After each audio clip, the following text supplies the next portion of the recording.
Court may be adjourned, but the conversation continues because we all know paternity matters. Next up on Paternity Matters. I had a child with someone that I was no longer with, and I had already moved on another situation. I've been penalized for my dad being present. Jokingly, I said, is he in witness protection?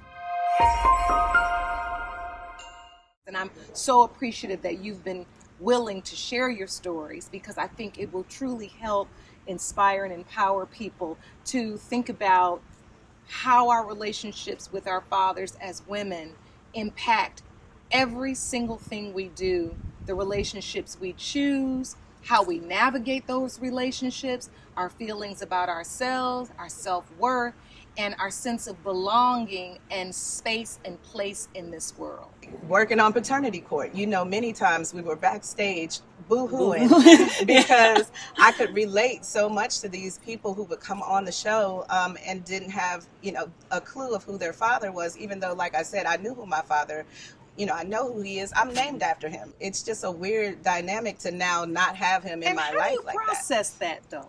You're named after a man, and you say, up until the divorce between he and your mom, you were close, you had a relationship.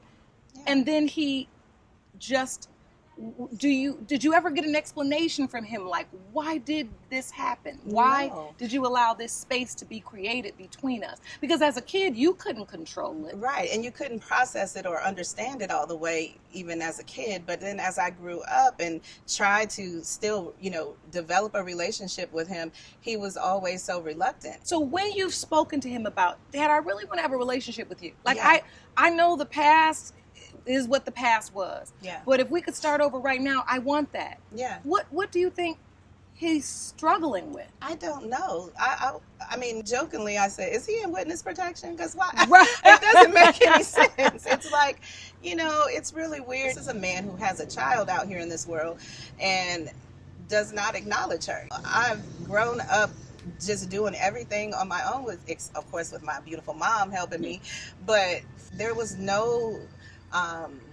role model, no male role model that I could look to. Knowing that your dad is still alive and present, yes, but he doesn't, it gives you abandonment issues. So this sense of protection that we've all talked about is fascinating to me because, culturally and in our society now, it's all about strong women. I know my mother raised me to be a strong woman. My father raised me to be a strong woman, and I am, in fact, that. But as women, we collectively, given all of our different life paths, experiences with paternity, have all talked about the sense of protection we either felt or wish we felt from the father figure in our lives. Why do you think that is? And how does that affect our relationship? It's the abandonment issues. So when you are in a relationship, it's like we keep our running shoes closed. You never can really rest into anything. It's like, okay, are you staying? Is this safe? I always feel like that because it's like, well, if he left and didn't care nothing about, why should I expect these men to? And he made me. He made me. Why and do I expect like him to stay? Exactly. The reason why we don't feel protected in our relationships is because our fathers didn't make us feel protected in our home life. As we're speaking, I just had this huge epiphany. My father's name is not on my birth certificate. And I just realized why I was so passionate about marriage. The papers. My husband will always say, we're already married, before we got married. But yeah, I feel you, but right. I need that paperwork. Yeah, right. And I now have a greater understanding of why that meant so much to me right now in this moment. And that's why these conversations are important. Now, I want to take it one step deeper. So did you always feel like, was there some subconscious connection that because my father wasn't on the paperwork, it made him feel like he could be more inconsistent in my life because he hadn't stated the claim legally? Is that something you ever processed? Really not until right now. I was very passionate the last few years about correcting my birth certificate. That's actually why right now my father and I don't even speak. Because he didn't take my need for correcting my birth certificate as seriously as I did. And it was like, it was very nonchalant. Mm-hmm. And it was like, he'll do it, but not willing to put in the type of effort that I needed to see, and even wanting me to put in the legwork. I'm like, no, because if you did it then, I couldn't do anything. Right. I want to be the child, finally. I finally want to be the child. Please, like, parents, Fix correct this for me. Yeah, right. absolutely. And it was not a willingness. And I'm not gonna put it all on my father. They both didn't really understand how important it was to me. Yeah. But at the same time, y'all both have y'all fathers on your birth certificate. What, like, you know? So in your birth certificate, the father's name is blank. It's actually someone else's name on it. Oh. My dad Okay. wasn't present, and the man that my mom was dating at that time, he signed it so that it wasn't blank.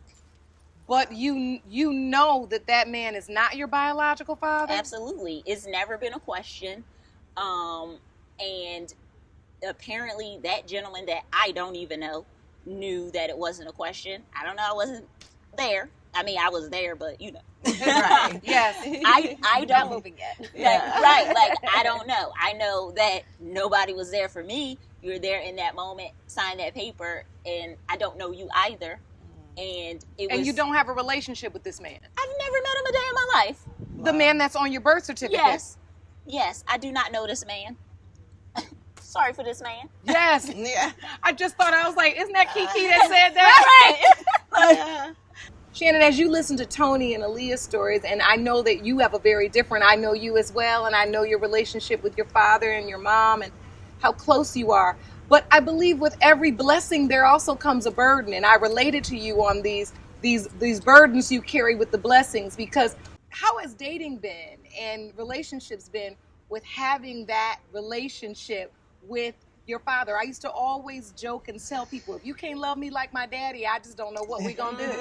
I had to really get used to, like, well, if I was dating somebody and I walked in the room and he wasn't, I was like, what? Are we going to do a cartwheel or something? Are we going to do a spin? I mean, I'm here. I had to really wrestle with that in my dating life, knowing that other men show love different ways, of course, than my father. But that's all I've been used to my entire life. How about you?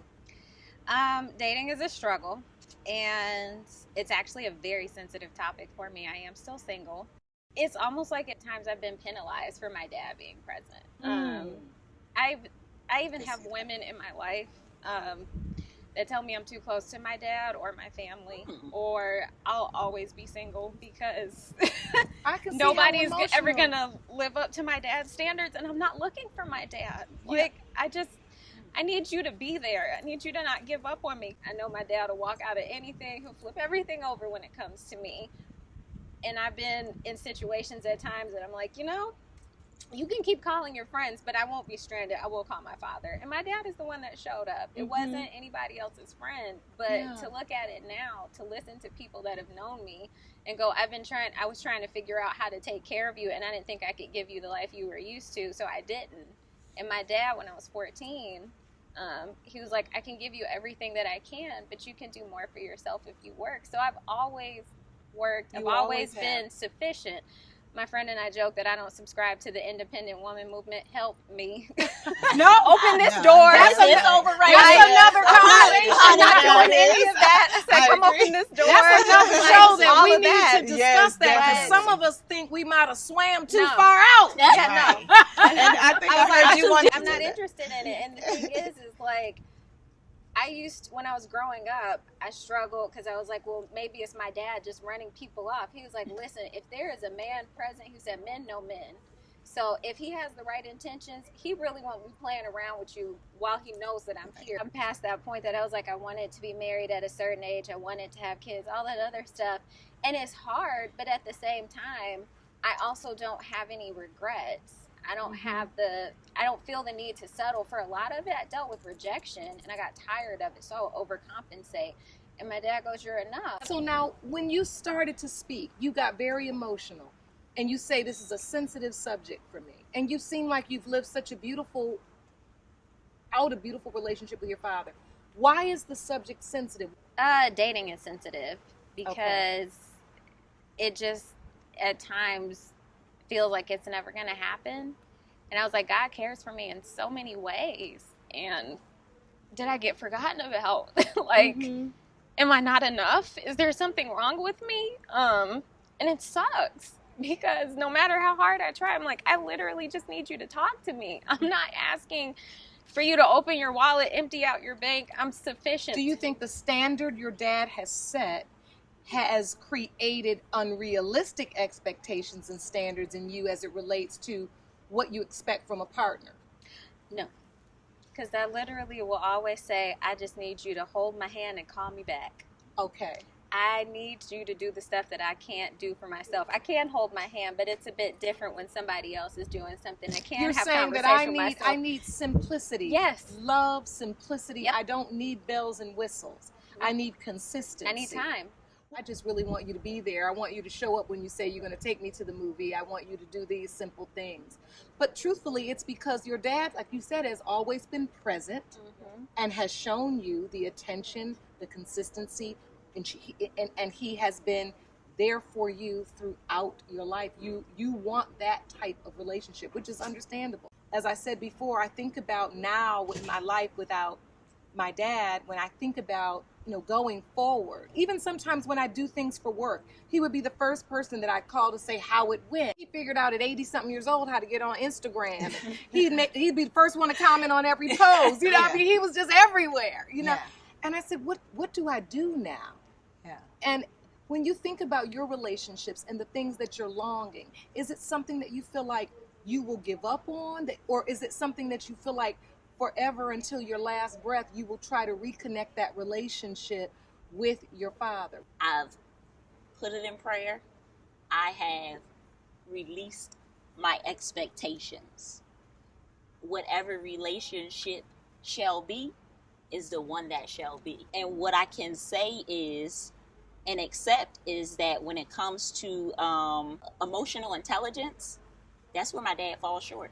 And I have to accept that. How about you, Tony? Will you continue to fight for it, or will you just let it be? I think that I've definitely forgiven him for whatever I felt like he did to me.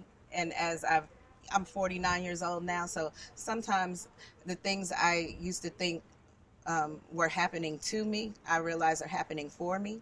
So with that being said, I'm able to say, hey, maybe he wasn't supposed to be in your life for these years for you to become who you are today. I've learned also as an adult to press return to sender when I need to, because everybody's stuff is not yours. I had a lot of hatred in my heart because, like, how could you not walk me down the aisle and you're here and his words to me were so piercing. I'll still remember them to this day. He was like, I'll see what I can do.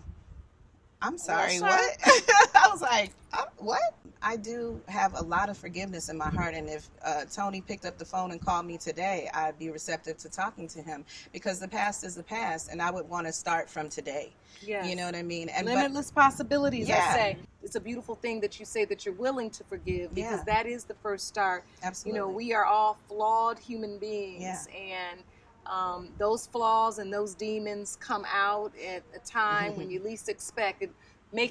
It'll make you not show up for your daughter's wedding. One thing I've always said, and because there's no perfect man. My father wasn't a perfect man. We are all here. There's humanity that is still so beautiful and present. And if we look into just the human factor of every person, what's good, Mr. Strong said that when I interviewed him. He said, you can look at all the bad things your father may have done that he didn't get right. Yeah. But you're also required. He said that God told him he was required to look at the good things. Yeah. And maybe those first 11 years, there's some good things you can remember. Absolutely. And maybe in time, something good will come. Yeah. God can do a new thing. Yeah. He really can. He can do a new thing. And while while your fathers are here, I would just say, as the only person here whose father has gone on to glory, while they're here, whatever you wish to do, If it's a Father's Day and you just decide you want to call them, you don't have to be resolute where once I make this decision, I got to keep it. If you decide you want to call, then call. You decide you want to write a letter, write a letter. Reach out, extend an olive branch as many times as you want.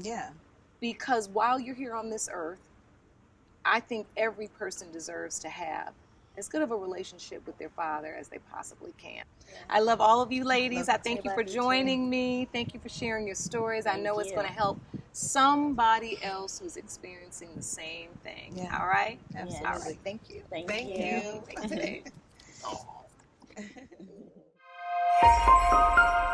Up next, we head back to the men's den. I always start or end my segments with a statement, and I want to start with you, and I want you to finish the statement. Paternity matters to me because... Gives me an opportunity to provide leadership and insight to my children, and also to provide a certain amount of balance in their lives. All right. Now, how about you, AJ? Paternity matters to me because... Paternity matters to me because I can shape and mold my offsprings. I can change the trajectory in which they want to go. I can add whatever value that I have as a man to my kids, and I can provide balance. I want to talk about this balance because you both said it, and I kind of think I know where you're coming from, but I want to delve deeper. I am assuming this balance means the maternal-paternal balance. I do think that's what I was referencing as it pertains to the balance, but also just the standard parental balance and just good cop, bad cop, easy to talk to, not easy to talk to, disciplinarian, non-disciplinarian. Very like good. When there's only just one parent, then you have to kind of like just all solely roles. rely on that, and there's no balance. On a more basic level, I think you mentioned to me you got 4 girls. I've got a boy and a girl. When my son is getting his cues and things that he's being taught from his mother, I notice he has a little more of a childish or babyish sort of way of dealing with the world. And my daughter can be a little bit more mature when she's dealing with her mom. When they're with me, I demand that my son acts more like a mature boy. He can't be a baby around me. Okay. Right. And same thing with my daughter. I allow her to be a little bit more, the daddy's girl. You Okay. pacify her more than him. So I this do. is interesting. So you're saying that the children almost get to reverse a social experiences. That's right. With each parent. I, in fact, don't pacify and baby them. I make them a little more accountable. Like if they fall, you okay, get up. And rather than allow them to sulk in it, because I don't have any boys, I'm kind of like, no, you're good. You're tough like daddy. You're fast like daddy. I actually do spoil my kids. But I said How do you spoil them? Got 4 girls. What's that mean? Choice. I do it in the manner of like, this is normal. We eating filet mignon tonight. Oh, okay. Like you want a new pair of shoes? We get a new pair of shoes. This is normal. This isn't. We don't have to. Because you don't want some little boy to come up and be like, "I'll buy you new pair of shoes." I've been doing that. I've been buying me purses. Like we've been doing that. We've been out of the country a few times. Like so, I wasn't privileged with that, and so some of it is a portion of that. I want them just to experience things at a more accelerated pace in life. Okay, it's just going to be the new norm. I try to prepare them for the basics, and that is, get an education. Degrees aren't as important as knowing something, knowing how to do something. Understand who you are as a person. Understand where you come from. And don't make a lot of excuses when things don't go your way. I don't care that they're black in America. To me, that gives them a strength. That gives them an edge. Amen. So I receive that. I don't speak into my kids' victimhood or that being black somehow is a negative. Right? You've got to go out here and compete no matter what. Right. And that's the baseline for me as far as how I raise and teach the kids. There's so many voices coming at our children that I feel compelled to share some stories that I probably would have never really shared if I didn't have to. But because he in this world is constantly feeling like, I got to be the greatest. I got to be the this. No, you really not always the greatest. You really get your desire to be the greatest for that one time you probably was the worst. Where did you find the magic in your mess? I had a child with someone that I was no longer with, and I had already moved on to another situation. And so I was trying to like still be a parent, but still maintain a relationship with in my current situation. And so it took a long time for me to be able to balance the two out where it made sense, where both parties were happy, and then I could blend everything together. I created a situation that wasn't ideal, but I was at fault. I was at fault because I wasn't honest with a couple different people. And so then I had to go back and do damage control, clear my mess and clear the scene, and I had to take ownership. I like that. Because that situation you described can be a messy situation for decades. And it's common. It's common. It is common. People are living with it every day. Right. So the fact that you said, I decided I needed to clean it up and apologize and take accountability, I love that. There's value in that. Well, it has been a pleasure, gentlemen. Just refreshing. There are far more men that truly want to be fathers, want to be impactful, who are showing up, who are loving their children, raising their children. And you all are two incredible examples of that. I thank you for sitting with me today. Thank you. All righty. Hey family, make sure you like, subscribe, and turn on post notifications. Do you need help resolving a question of paternity? Maybe I can help. Text me at 818-850-6568. That's 818-850-6568. We'll see you next time on Paternity Matters, because it's personal.